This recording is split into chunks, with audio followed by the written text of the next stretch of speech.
I see you there, beneath the weight of another sleepless hour.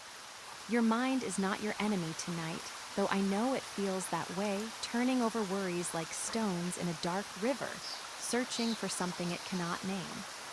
I understand that exhaustion, the one that sits behind your eyes and whispers that rest will never come. But you are not alone in this. I am here with you in this quiet room at this late hour, and we will not rush. We will not force. Tonight, I ask only that you let your body settle into the hollow of my voice. Let each breath soften the sharp edges of your thoughts.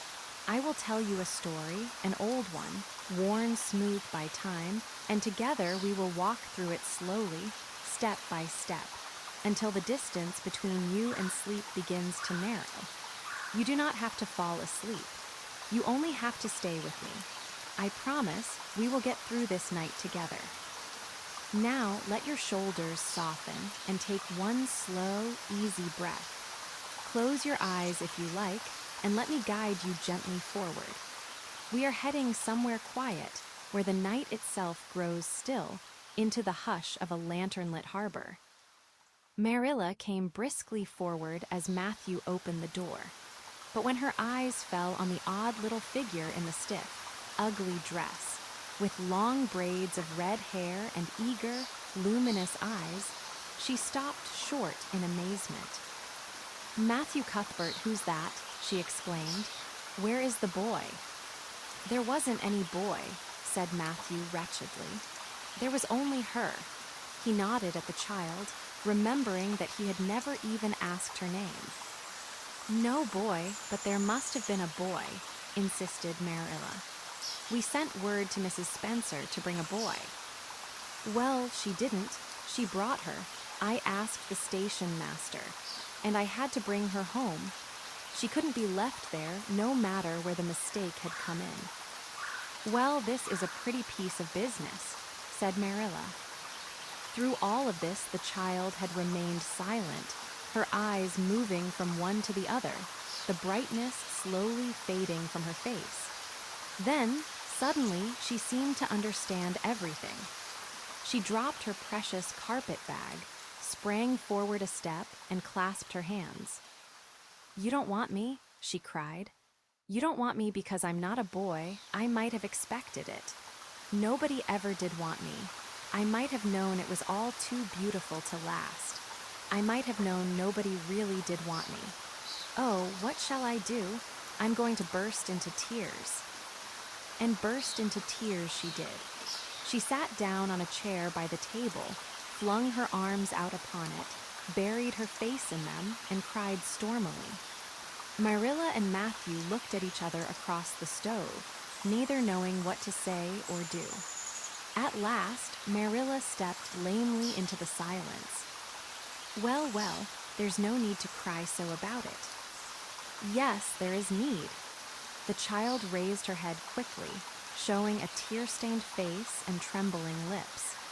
"You would cry, too, if you were an orphan and had come to a place you thought was going to be home and found that they didn't want you because you weren't a boy. Oh, this is the most tragical thing that ever happened to me." Something like a reluctant smile, rather rusty from long disuse, softened Marilla's grim expression. "Well, don't cry anymore. We're not going to turn you out of doors tonight. You'll have to stay here until we investigate this affair. What's your name?" The child hesitated for a moment. "Will you please call me Cordelia?" she said eagerly. "Call you Cordelia? Is that your name?" "No, it's not exactly my name, but I would love to be called Cordelia. It's such a perfectly elegant name." "I don't know what on earth you mean. If Cordelia isn't your name, what is?" "Anne Shirley," reluctantly faltered the owner of that name. "But, oh, please do call me Cordelia. It can't matter much to you what you call me if I'm only going to be here a little while, can it? And Anne is such an unromantic name." "Unromantic fiddlesticks," said the unsympathetic Marilla. "Anne is a real good, plain, sensible name. You've no need to be ashamed of it." Oh, I'm not ashamed of it, explained Anne. Only I like Cordelia better. I've always imagined that my name was Cordelia. At least, I always have of late years. When I was young, I used to imagine it was Geraldine, but I like Cordelia better now. But if you call me Anne, please call me Anne spelled with an E. What difference does it make how it's spelled? Asked Marilla with another rusty smile as she picked up the teapot. Oh, it makes such a difference. It looks so much nicer. When you hear a name pronounced, can't you always see it in your mind, just as if it was printed out? I can. And ANN looks dreadful, but ANNE looks so much more distinguished. If you'll only call me Anne spelled with an E, I shall try to reconcile myself to not being called Cordelia. Very well, then, Anne spelled with an E, can you tell us how this mistake came to be made? We sent word to Mrs. Spencer to bring us a boy. Were there no boys at the asylum? Oh, yes, there was an abundance of them. But Mrs. Spencer said distinctly that you wanted a girl about 11 years old. And the matron said she thought I would do. You don't know how delighted I was. I couldn't sleep all last night for joy. Oh, she added reproachfully, turning to Matthew, why didn't you tell me at the station that you didn't want me and leave me there? If I hadn't seen the white way of delight and the lake of shining waters, it wouldn't be so hard. What on earth does she mean? Demanded Marilla, staring at Matthew. She's just referring to some conversation we had on the road, said Matthew hastily. I'm going out to put the mare in, Marilla. Have tea ready when I come back. Did Mrs. Spencer bring anybody over besides you? Continued Marilla when Matthew had gone out. She brought Lily Jones for herself. Lily is only 5 years old, and she is very beautiful and had nut-brown hair. If I was very beautiful and had nut-brown hair, would you keep me? No, we want a boy to help Matthew on the farm. A girl would be of no use to us. Take off your hat. I'll lay it in your bag on the hall table. Anne took off her hat meekly. Matthew came back presently, and they sat down to supper. But Anne could not eat. In vain, she nibbled at the bread and butter and pecked at the crab-apple preserve out of the little scalloped glass dish by her plate. She did not really make any headway at all. You're not eating anything, said Marilla sharply, eyeing her as if it were a serious shortcoming. Anne sighed. I can't. I'm in the depths of despair. Can you eat when you are in the depths of despair? I've never been in the depths of despair, so I can't say, responded Marilla. Weren't you? Well, did you ever try to imagine you were in the depths of despair? No, I didn't. Then I don't think you can understand what it's like. It's a very uncomfortable feeling indeed. When you try to eat, a lump comes right up in your throat and you can't swallow anything, not even if it was a chocolate. Let your shoulders melt down, heavy and slow, as if sinking into warm sand. Feel your jaw unclench, your hands grow loose and open. Just for now, let every tense place rest. You are safe to let go. Chocolate caramel. I had one chocolate caramel once, 2 years ago, and it was simply delicious. I've often dreamed since then that I had a lot of chocolate caramels, but I always wake up just when I'm going to eat them. I do hope you won't be offended because I can't eat. Everything is extremely nice, but still I cannot eat. I guess she's tired, said Matthew, who hadn't spoken since his return from the barn. Best put her to bed, Marilla. Marilla had been wondering where Anne should be put to bed. She had prepared a couch in the kitchen chamber for the desired and expected boy. But although it was neat and clean, somehow it did not seem quite the thing to put a girl there. The spare room was out of the question for such a stray waif, so there remained only the East Gable room. Marilla lighted a candle and told Anne to follow her, which Anne spiritlessly did, taking her hat and carpet bag from the hall table as she passed. The hall was fearsomely clean. The little gable chamber in which she presently found herself seemed still cleaner. Marilla set the candle on a three-legged, three-cornered table and turned down the bedclothes. "I suppose you have a nightgown?" she questioned. Anne nodded. "Yes, I have two. The matron of the asylum made them for me. They're fearfully skimpy. There is never enough to go around in an asylum, so things are always skimpy, at least in a poor asylum like ours. I hate skimpy night dresses, but one can dream just as well in them as in lovely trailing ones with frills around the neck. That's one consolation." "Well, undress as quick as you can and go to bed. I'll come back in a few minutes for the candle. I daren't trust you to put it out yourself. You'd likely set the place on fire." When Marilla had gone, Anne looked around her wistfully. The whitewashed walls were so painfully bare and staring that she thought they must ache over their own bareness. The floor was bare, too, except for a round braided mat in the middle such as Anne had never seen before. In one corner was the bed, a high, old-fashioned one, with four dark, low-turned posts. In the other corner was the three-cornered table, adorned with a fat red velvet pincushion hard enough to turn the point of the most adventurous pin. Above it hung a little 6x8 mirror. Midway between table and bed was the window, with an icy white muslin frill over it, and opposite it was the washstand. The whole apartment had a rigidity not to be described in words, and it sent a shiver to the very marrow of Anne's bones. With a sob, she hastily removed her garments, put on the skimpy nightgown, and sprang into bed, where she burrowed face downward into the pillow and pulled the clothes over her head. When Marilla came up for the light, various skimpy articles of clothing scattered untidily over the floor, and a certain tempestuous appearance of the bed were the only signs that anyone was there besides herself. She deliberately picked up Anne's clothes, placed them neatly on a prim yellow chair, and then, taking up the candle, went over to the bed. "Good night," she said, a little awkwardly, but not unkindly. Anne's white face and big eyes appeared over the bedclothes with startling suddenness. "How can you call it a good night when you know it must be the very worst night I've ever had?" she said reproachfully. Then she dived down into invisibility again. Marilla went slowly down to the kitchen and proceeded to wash the supper dishes. Matthew was smoking, a sure sign of perturbation of mind.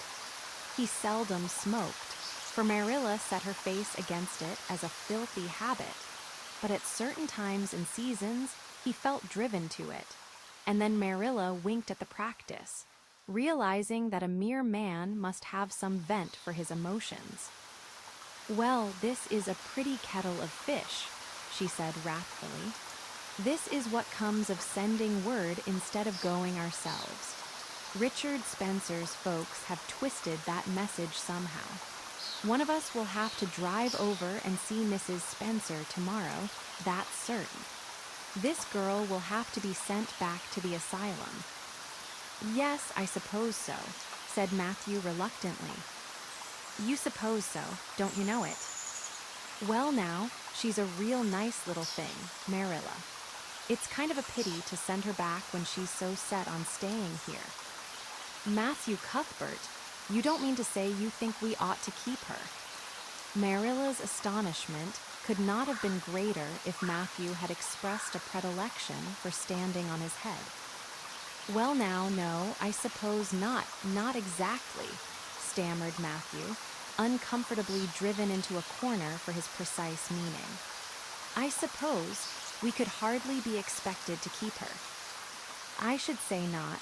What good would she be to us?" "We might be some good to her," said Matthew suddenly and unexpectedly.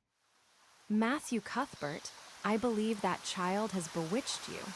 I can see as plain that you want to keep her." "Well now, she's a real interesting little thing," persisted Matthew. "You should have heard her talk coming from the station." Oh, she can talk fast enough. I saw that at once. It's nothing in her favor either. I don't like children who have so much to say. I don't want an orphan girl, and if I did, she isn't the style I'd pick out. There's something I don't understand about her. No, she's got to be dispatched straightway back to where she came from. I could hire a French boy to help me, said Matthew, and she'd be company for you. I'm not suffering for company, said Marilla shortly, and I'm not going to keep her. Well now, it's just as you say, of course, Marilla, said Matthew, rising and putting his pipe away. I'm going to bed. To bed went Matthew, and to bed, when she had put her dishes away, went Marilla, frowning most resolutely. And upstairs in the east gable, a lonely, heart-hungry, friendless child cried herself to sleep. It was broad daylight when Anne awoke and sat up in bed, staring confusedly at the window, through which picture a wide, still lake at dusk, its surface unrippled and silver. As you gaze into that calm, let your eyelids grow heavy, soft as petals, and allow your eyes to rest in its gentle quiet. A flood of cheery sunshine was pouring, and outside of which something white and feathery waved across glimpses of blue sky. For a moment, she could not remember where she was. First came a delightful thrill, as of something very pleasant, then a horrible remembrance. This was Green Gables, and they didn't want her because she wasn't a boy. But it was morning, and yes, it was a cherry tree in full bloom outside her window. With a bound, she was out of bed and across the floor. She pushed up the sash. It went up stiffly and creakily, as if it hadn't been opened for a long time, which was the case, and it stuck so tight that nothing was needed to hold it up. Anne dropped on her knees and gazed out into the June morning, her eyes glistening with delight. Oh, wasn't it beautiful? Wasn't it a lovely place? Suppose she wasn't really going to stay here. She would imagine she was. There was scope for imagination here. A huge cherry tree grew outside, so close that its boughs tapped against the house, and it was so thick-set with blossoms that hardly a leaf was to be seen. On both sides of the house was a big orchard, one of apple trees and one of cherry trees, also showered over with blossoms, and their grass was all sprinkled with dandelions. In the garden below were lilac trees purple with flowers, and their dizzily sweet fragrance drifted up to the window on the morning wind. Below the garden, a green field lush with clover sloped down to the hollow where the brook ran, and where scores of white birches grew, upspringing airily out of an undergrowth suggestive of delightful possibilities in ferns and mosses and woodsy things generally. Beyond it was a hill, green and feathery with spruce and fir. There was a gap in it where the gray gable end of the little house she had seen from the other side of the lake of shining waters was visible. Off to the left were the big barns, and beyond them, away down over green, low-sloping fields, was a sparkling blue glimpse of sea. Anne's beauty-loving eyes lingered on it all, taking everything greedily in. She had looked on so many unlovely places in her life, poor child, but this was as lovely as anything she had ever dreamed. She knelt there, lost to everything but the loveliness around her, until she was startled by a hand on her shoulder. Marilla had come in unheard by the small dreamer. "It's time you were dressed," she said curtly. Marilla really did not know how to talk to the child, and her uncomfortable ignorance made her crisp and curt when she did not mean to be. Anne stood up and drew a long breath. "Oh, isn't it wonderful?" she said, waving her hand comprehensively at the good world outside. "It's a big tree," said Marilla, "and it blooms great, but the fruit don't amount to much, never, small and wormy." "Oh, I don't mean just the tree. Of course it's lovely. Yes, it's radiantly lovely. It blooms as if it meant it. but I meant everything, the garden and the orchard and the brook and the woods, the whole big dear world. Don't you feel as if you just loved the world on a morning like this? And I can hear the brook laughing all the way up here. Have you ever noticed what cheerful things brooks are? They're always laughing. Even in wintertime, I've heard them under the ice. I'm so glad there's a brook near Green Gables. Perhaps you think it doesn't make any difference to me when you're not going to keep me, but it does. I shall always like to remember that there is a brook at Green Gables even if I never see it again. If there wasn't a brook, I'd be haunted by the uncomfortable feeling that there ought to be one. I'm not in the depths of despair this morning. I never can be in the morning. Isn't it a splendid thing that there are mornings? But I feel very sad. I've just been imagining that it was really me you wanted after all, and that I was to stay here forever and ever. It was a great comfort while it lasted. But the worst of imagining things is that the time comes when you have to stop, and that hurts. You'd better get dressed and come downstairs and never mind your imaginings, said Marilla as soon as she could get a word in edgewise. Breakfast is waiting. Wash your face and comb your hair. Leave the window up and turn your bedclothes back over the foot of the bed. Be as smart as you can.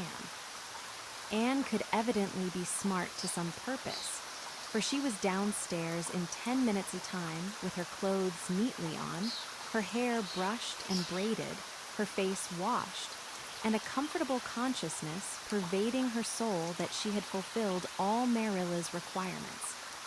As a matter of fact, however, she had forgotten to turn back the bedclothes.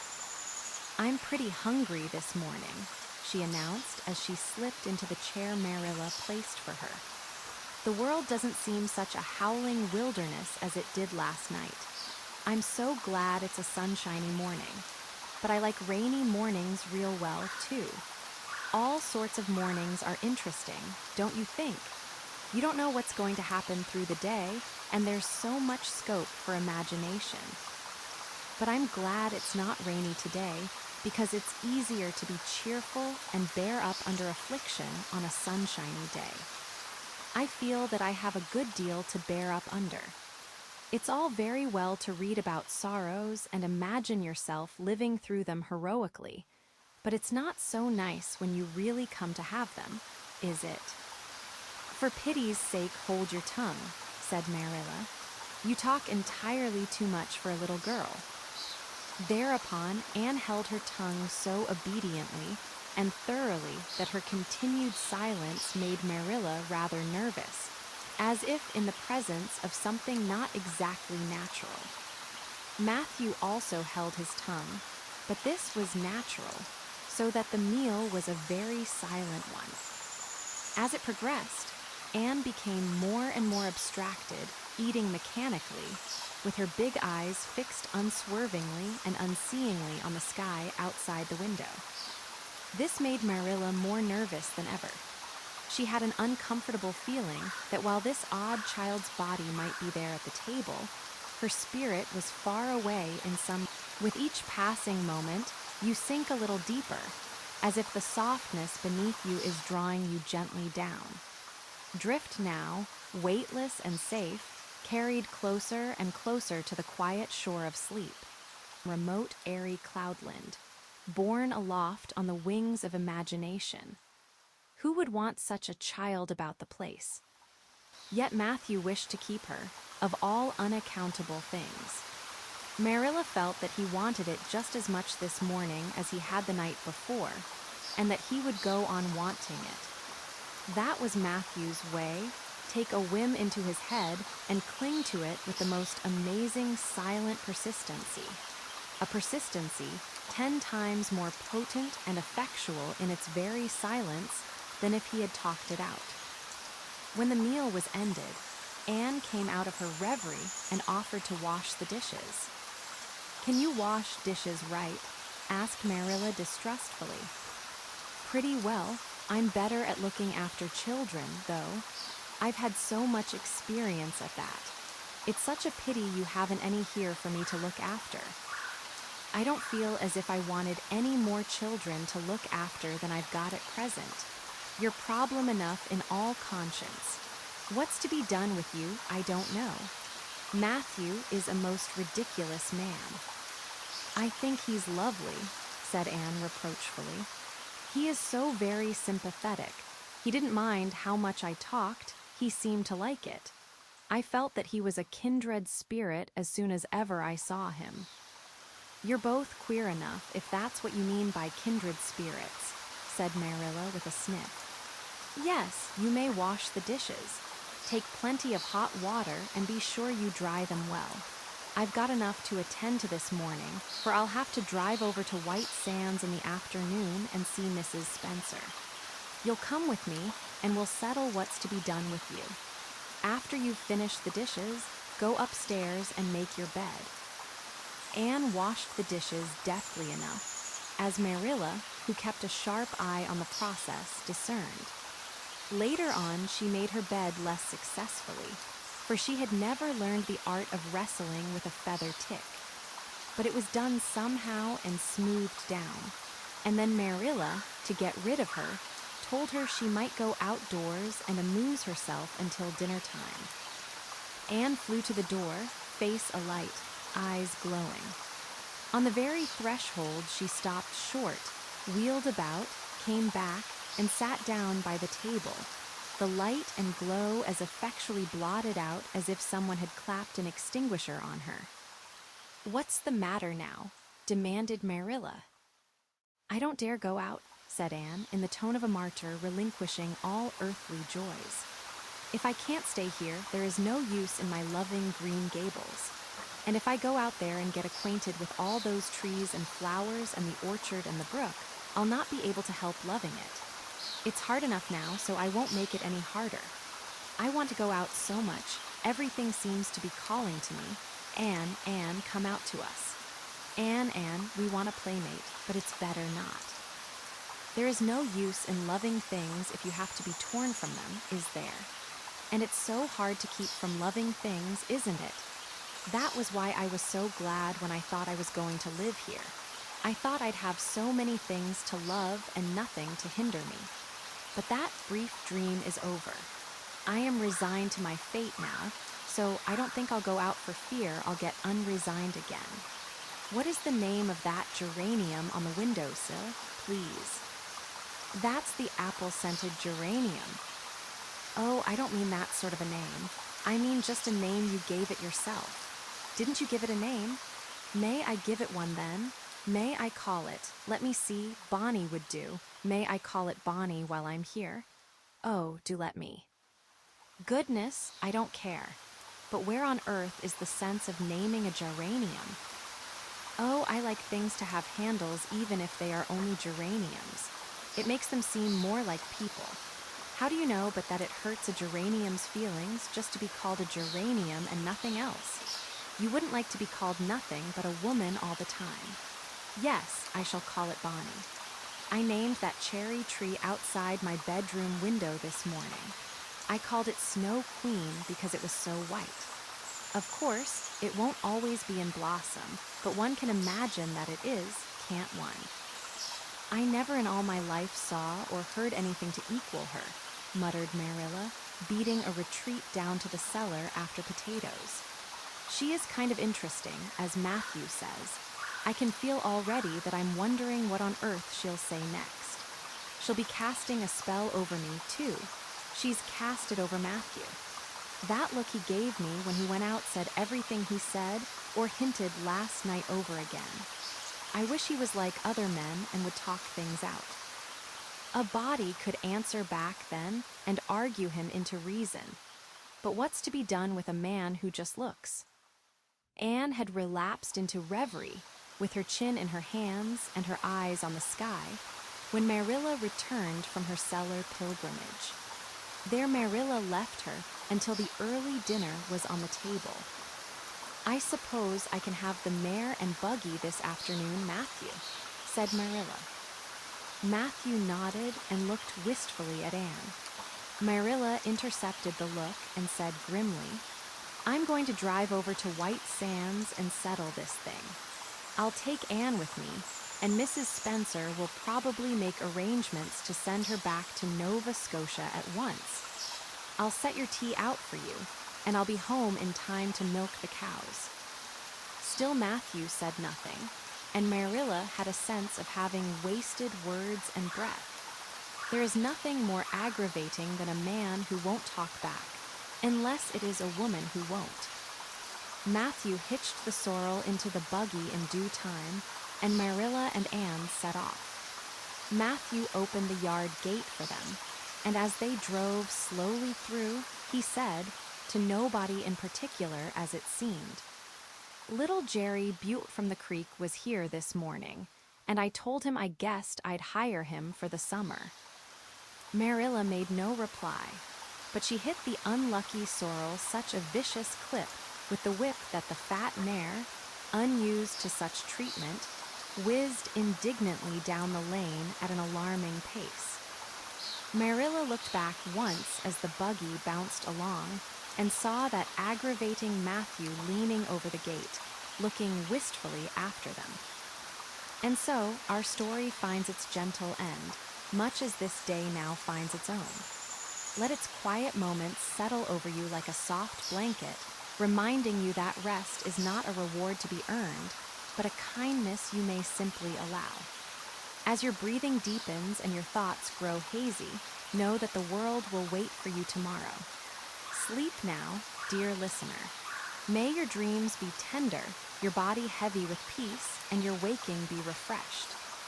If this small comfort helped you drift, consider sharing it with someone who also needs rest, or subscribe for more nightly calm. Good night.